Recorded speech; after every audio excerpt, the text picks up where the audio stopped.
ठरलं तर मग या मालिकेच्या 6 डिसेंबरच्या भागामध्ये अखेर आता सगळं सगळं क्लिअर झालेलं आहे. महिपत पळून गेलाय तरी सुद्धा त्याच्याबद्दलच्या अनेक गुड समोर आलेले आहेत. सगळेजण घरी आल्यावरती अर्जुन सांगतो बाकी सगळं तर ठीक झालं, पण महिपत तिकडून पळून गेला. यावरती कल्पना म्हणते कसं आहे ना, महिपत जरी पळून गेला तरी सुद्धा एक गोष्ट खूपच चांगली झालेली आहे.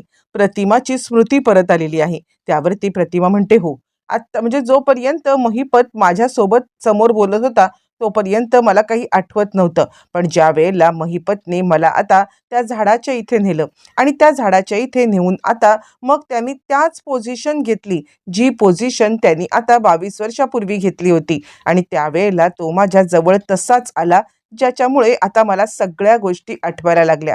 अचानकपणे सगळं सत्य समोर आलं आणि त्यानंतर मग आता मी थोडं थोडं आठवायला लागले. आणि असं म्हणत प्रतिमाने आता ती सगळी कहाणी कशा पद्धतीने सगळं आठवलं हे सगळं सगळं सांगण्याचा प्रयत्न केला. आणि ते सांगते की मी झाडाच्या मागे जाऊन लपले, त्यात मला 22 वर्षापूर्वीचं सगळं आठवलं. त्यांनी हे का केलं होतं, काय केलं होतं हे काही समजलं नाही, पण तिची स्मृती परत आली हे बघून सगळ्यांना खूपच आनंद झालेला आहे. आणि त्यानंतर विमल म्हणते बापरे, किती भयंकर होतं हे सगळं, पण तरी सुद्धा तुम्ही त्याच्यामधून सगळं तरुण बाहेर आलात. खरंच तुमचं जितकं कौतुक करावं ना प्रतिमा, त्या तितकं कौतुक कमी आहे असं ती म्हणायला लागते. आणि त्यावरती प्रतिमा म्हणते मी एकटीने खरंच काही केलेलं नाहीये. जे काही केलंय ना ते सगळं सगळं सायलीच्या मुळे आता झालेलं आहे. म्हणजे खरं सांगायचं तर आता सायलीनेच या सगळ्यामध्ये आता मला याच्यातून मार्ग दाखवला आणि मला याच्यातून बाहेर काढलेलं आहे. तिने प्रत्येक वेळेला माझ्या पाठीशी उभी राहिली आणि ज्या वेळेला घरातून जायचं होतं तेव्हा मला छोट्या छोट्या सगळ्या तिने शिकवल्या होत्या की तिकडे गेल्यावर ती काय करू, कसं करू. आणि त्यामुळे मी काही एकटी नव्हते, माझ्या सोबतीला सायली होती आणि सायलीनेच मला सगळं सांगितलं. इकडे तोपर्यंत महिपत बसलेला होता गाडीमध्ये आणि प्रिया विचारते काय झालं तरी काय, तुम्ही आता तिकडे गेला होतात, मग हे असे पडलात बिडलात कसे आणि महिपत कुठे आहे. यावरती नागराज म्हणतो महिपतला कॉल लावतोय पण तो काही उचलत नाहीये. खरं सांगायचं तर आता तो तिकडून फरार झालाय. यावरती प्रिया सांगायला लागते खरं मी तुम्हाला सांगू का, तर तुम्ही तुम्ही त्या महिपतच्या सोबत जाऊन तिकडे चुकी केलीत. तो जर का अडकला असता ना तर त्यांनी तुमचं नाव आपोआपच घेतलं असतं ना.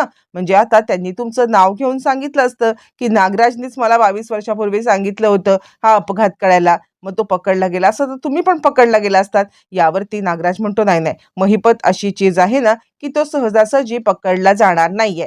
यावरती ती म्हणते असं काय करताय, अहो जर पकडला गेला तर इतका कॉन्फिडंट कुठून येतो तुमच्यामध्ये. म्हणजे तुम्ही तुम्ही आता या सगळ्यामध्ये इतका विचार करत राहा की महिपत पकडला गेला असता तर काय झालं असतं.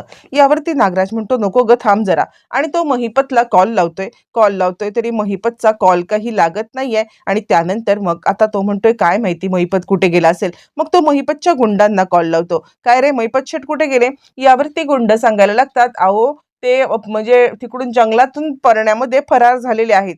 ते जंगलातून तर पळालेले आहेत, पण त्यानंतर ते कुठे गेले, काय गेले हे मात्र आम्हाला काही माहित नाहीये असं म्हणत तो आता बोलतोय. यावरती मग प्रिया म्हणते महिपत ना तो आपला बचाव तर करेल, पण बघा हा तुम्हाला अडकवेल तर माहित नाहीये. तुम्ही जरा या गोष्टीचा विचार करा आणि जरा अलर्ट राहा. काय बोलते मी असं म्हटल्यावरती तो सांगतो हो, नको चिंता करूस, बघूया आपण काय होतंय ते. यावरती ती सांगते चला तुम्हाला आत्ताच्या आत्ता घरी सोडते, नाहीतर तुमची बायको त्या किल्लेदारला सांगेल. आणि मुळात त्या किल्लेदारला समजून देऊ नका की तुम्ही तुम्ही आता कुठे होतात रात्रभर. जर त्या किल्लेदारला समजलं तर मात्र तुमचं काही खरं नाहीये. तो महिपतला शोधून काढेल आणि मग त्यानंतर खूप मोठा राडा होईल. आणि आत्ताच्या आत्ता तुम्हाला घरी सोडते, तुमची बायको वाट पाहत असेल. बरं हे सगळं चालू असताना रविराज म्हणतात ठीक आहे, काही हरकत नाहीये. जरी महिपत आपल्या ताब्यात नसता तरी सुद्धा आपण त्याचं कन्फेशन घेतलेलं आहे. त्यावरती सायली म्हणते खरं सांगायचं तर महिपत सगळं कन्फेस करत होता प्रतिमा त्याच्या, पण अचानकपणे सगळीच गडबड झाली आणि त्यानंतर त्याचे गुंड आले. त्यावरती रविराज म्हणतात हो ना, पण आता आम्ही घरी निघतो, सुमनमची वाट पाहत असेल. त्यावरती कल्पना म्हणते नको नको, तुम्ही कुठे बाहेर जाऊ नका, कसं आहे ना तुम्ही म्हणजे इथेच थांबा. यावरती रविराज सांगतात नको, सुमन वाट पाहत असेल त्यामुळे मला असं वाटतंय की मी जाते. असं म्हटल्यावरती आता इकडे प्रताप म्हणतो बिलकुल नाही हं, मी अजिबात प्रतिमाला कुठेही जाऊ देणार नाहीये. ती जोपर्यंत आराम करत नाहीये तोपर्यंत मी तिला कुठेच सोडणार नाहीये. इथे झोपू दे, थोडा आराम करू दे आणि त्यानंतर तुम्ही जा. प्रताप असं म्हटल्यावरती रविराजांचा नाईलाज झालेला आहे आणि रविराज आता इकडे काही बोलूच शकत नाहीयेत आणि त्यामुळे ते म्हणतात ठीक आहे. मग आता प्रतिमा आराम करेपर्यंत रविराज स्टडी रूम मध्ये आलेले आहेत.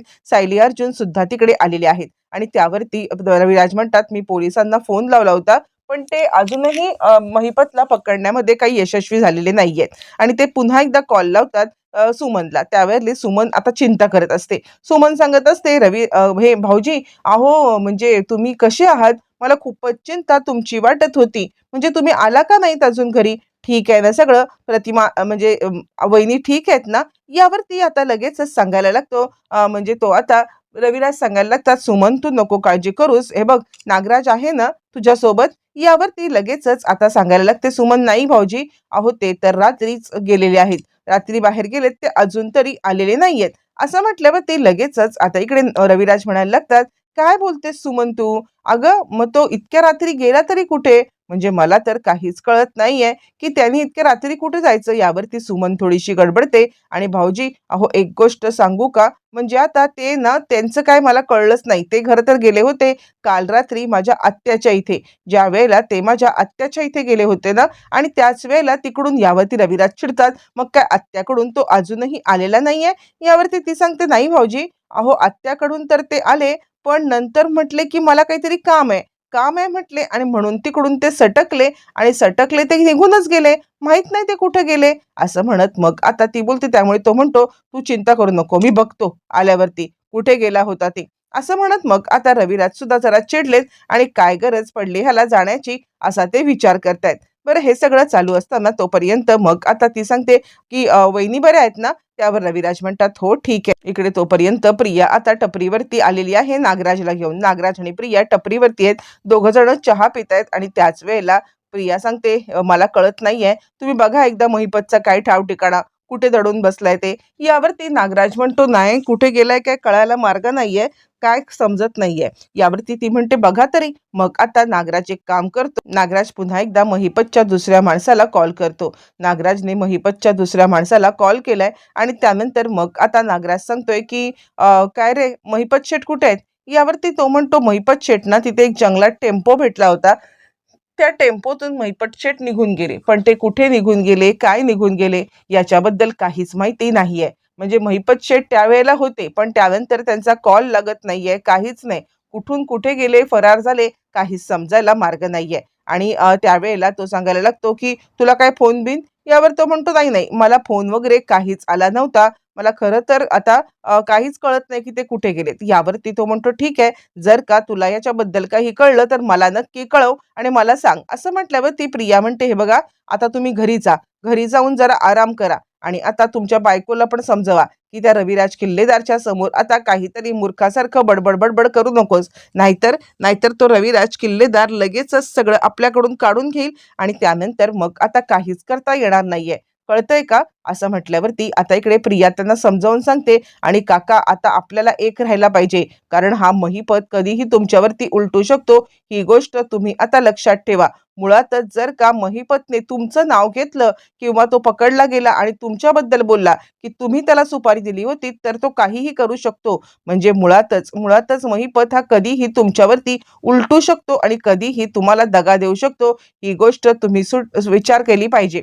असं म्हटल्यावरती लगेचच तो म्हणतो नाही नाही या महिपतला तर मी आता सोडणार नाहीये. माझ्या विरुद्ध कसं काय बोलेल? यावरती ती म्हणते पहिला कुठं गेलाय ते बघितलं तर बरं होईल. नाहीतर नाहीतर तुम्हाला काहीच कळणार नाहीये. असं म्हटल्यावरती तो म्हणतो ठीक आहे बघतो मी काय करायचं ते. इकडे आता रविराज विचार करतात हा कुठे जात असतो नागराज ना? मला काही कळतच नाहीये नागराजचं. म्हणजे आता मध्यरात्री वगैरे सुमनला एकटं ठेवून याला कुठे जाण्याची गरज पडली? तोपर्यंत सुमन आता विचार करते आहे आणि ती नागराजला कॉल करते. नागराजला कॉल करते आणि कुठे आहात असं विचारण्याचा प्रयत्न करत आहे. तोपर्यंत नागराज दत्त म्हणून हजर झालेला आहे. तोपर्यंत सायली तिकडे आले आणि सायली आता सांगायला लागते की म्हणजे तिकडे चैतन्य सुद्धा आलेला आहे. चैतन्य तिकडे आलाय आणि त्यानंतर अर्जुन म्हणतोय की चैतन्य अरे तुझी तब्येत बरी नाहीये तू कशाला खाली आलास? यावरती चैतन्य म्हणतो नाही आत्ता मी ठीक आहे कारण ना अश्विनने मला सांगितलेलं आहे की म्हणजे आता मी ठीक आहे जरा हालचाल वगैरे करू शकतो. यावरती अर्जुन म्हणतो तरी पण मला असं वाटतंय की तू उगाचच आता त्रास करून खाली येणं मला काही पटलेलं नाहीये. तितक्यात तिकडे सायली येते आणि आता विमल येते. सायली चहा कॉफी सगळ्यांना देते, विमल पण चहा कॉफी देते आणि त्यानंतर ते निघून जातात. तोपर्यंत नागराज आता सांगतोय की मी घरी जातोय, काही कळलं तरी तुला मी कळवेन. तोपर्यंत मग आता चैतन्य म्हणतो काय रे महिपत सापडला? यावरती अर्जुन म्हणतो महिपत तर नाही सापडला, पण त्याच्या विरुद्धचं कन्फेशन आपल्याकडे आहे आणि तो नक्कीच पोलिसांच्या ताब्यात सापडेल, काही चिंता करायची गरज नाहीये. त्यावरती मग आता सायली सांगायला लागते की खरं सांगू का, तर तो महिपत आहे ना कन्फेशन दिला आणि त्यानंतर पुढे काहीतरी बोलत होता, पूर्णपणे सगळी माहिती सांगत होता, पण त्याच वेळेला त्याचा गुंडा आला. पण त्यावरती अर्जुन म्हणतो सिनियर मला एक गोष्ट कळत नाहीये की त्या महिपत सोबत तुझा काय संबंध, म्हणजे महिपतची आणि तुझी काय दुश्मनी, महिपतला एवढं काय तुझ्याबद्दल हे आहे की त्यांनी आता तुझ्यावरती अशा पद्धतीचा हल्ला केला, म्हणजे मला खरंच काही कळायलाच मार्ग नाहीये. यावरती रविराज म्हणतात तेच ना, मी तर महिपतला याआधी ओळखत पण नव्हतो, मग जर मी महिपतला ओळखत नव्हतो तर तो आमचा अपघात करण्यापर्यंत का त्याची मजल गेली असेल, नक्की काहीतरी कारण आहे आणि तेच कारण आपल्याला शोधलं पाहिजे. यावरती सायली सांगते प्रतिमात्यांनी ते कारण त्याला विचारलं सुद्धा होतं. प्रतिमात्या त्याला म्हटल्या की सैताना तुझं काय आमच्याशी, म्हणजे आता तू आमच्या जीवावरती का उठलायस? पण त्याच वेळेला महिपतने सावध पवित्रा घेतला आणि महिपत काहीच बोलला नाही. असं म्हटल्यावरती मग आता इकडे अर्जुन म्हणतो नाही नाही, काहीतरी गडबड आहे आणि हे आपल्याला समजून घेतलंच पाहिजे, म्हणजे महिपत का हे सगळं करतोय हे मात्र काही कळायला मार्ग नाहीये. प्रत्येक जण तोच विचार करतोय की महिपत कुठे गेला असेल किंवा महिपतच्या डोक्यात काय चालू असेल. इकडे सायली सांगते त्याच वेळेला जर का गुंड आले नसते ना, तर कदाचित त्याने आता त्याचं कन्फेशन दिलं असतं. तो पूर्ण सगळं बोलतच होता, प्रतिमात्यांना सगळंच सांगत होता, पण मागून जेव्हा गुंड आले ना त्यावेळेला मला तिकडे जावं लागलं आणि त्यानंतर मग आता काहीच त्याचं हे आपल्याला कळलं नाही काय त्याला बोलायचं होतं ते. आणि त्यावरती रविराज म्हणतात नाही नाही, काहीतरी गडबड आहे. या गोष्टीला बाबूला त्यांनी सुपारी दिली, बाबूला सुपारी दिल्यानंतर मग आता पुढे काय घडलं हे काही आपल्याला माहितीच नाहीये ना. असं म्हटल्यावरती आता इकडे रविराज थोडेसे कन्फ्यूज आहेत आणि त्यावेळेला मग आता इकडे नागराज घरी आलाय. नागराज घरी आल्यावरती इकडे सुमन सांगत आहे अहो हे काय काय सगळे मातीत कपडे वगैरे तुमचे लोळलेत, कुठे गेला होतात तुम्ही? त्यावरती नागराज तिला सांगतोय अगं काही नाही, काय सांगू तुला, मी गेलो होतो तुझ्या आत्याकडे. यावरती ती म्हणते अहो आत्याकडून तर तुम्ही कधीच आलात ना? यावरती तो म्हणतो हो आलो आत्याकडून, आणि त्यामुळे आता काय झालं माहितीये का, तिकडून एका कामासाठी गेलो होतो आणि त्यावेळेला खूप ट्रॅफिक तिकडे होतं. यावरती ती म्हणते ट्रॅफिक होतं, पण तुमच्या अंगाला सगळी माती बिती लागले, ती कशी काय? ट्रॅफिक मध्ये तुमच्या अंगाला माती कुठून लागली? आणि त्यानंतर मग तो सांगतो अगं ट्रॅफिक मध्ये माती कशी लागेल? आणि त्यावरती ती म्हणते अहो मग कुठे लागली माती? मग आता काय सांगू गोष्ट, काय सांगू गोष्ट, आणि तो आता आपली गोष्ट सांगण्यासाठी विचार करतोय. त्यावरती मग आता लगेचच तो सांगायला लागतोय की अगं काय झालं माहितीये का, म्हणजे तुला सांगतो मी, ट्रॅफिक लागली. आणि त्यावरती मग आता लगेचच ट्रॅफिक लागल्यावरती मी विचार केला की आपण उतरूया आणि मेकॅनिकला कॉल लावूया. कॉल लावतोय मेकॅनिकला, कॉल काही लागत नाही. मी जरा पॅनिक झालो, पॅनिक होत होत मागे गेलो. मागे गेल्यावरती एका खड्डा होता, मला काही तो खड्डा दिसला नाही. त्या खड्ड्यामध्ये अचानकपणे पडलो आणि त्यानंतर दोन्ही ढोपर फुटले, माती लागली. असं म्हणत तो आता खोटी कर्मकहाणी काहीतरी रचून आता सांगण्याचा प्रयत्न करतोय, जेणेकरून मग आता सुमनला त्याच्यावरती विश्वास बसावा. आणि त्यावरती सुमन म्हणते असं झालं, म्हणजे तुम्ही मातीत पडलात? अहो पण मग इतका वेळ होतात कुठे? जर का मातीत पडलात तर होतात कुठे? त्यावरती तो म्हणतो मग काय होतो कुठे म्हणजे काय, मला तिथल्या लोकांनी उचललं आणि हॉस्पिटलला नेलं ना. अगं काही मला शुद्धच नव्हती ना. आणि त्यानंतर त्या लोकांनी मला हॉस्पिटलला पोहोचवलं. यावरती ती म्हणते मग हॉस्पिटलला तुमच्यावरती काही उपचारच नाही का केले? कारण आता पण तुम्हाला काही मलम वगैरे लावलेलं दिसतच नाहीये. यावरती तो सांगायला लागतो अगं ते हे नागराज इतकं खोटं बोलतोय आणि सुमनला कुठेतरी काहीतरी हिंट मिळती आहे की हा काय इतकं खोटं बोलतोय. आणि ती म्हणते मग तुमचे मलम वगैरे, तो म्हणतो जाऊ दे ना, तुला काय करायचंय.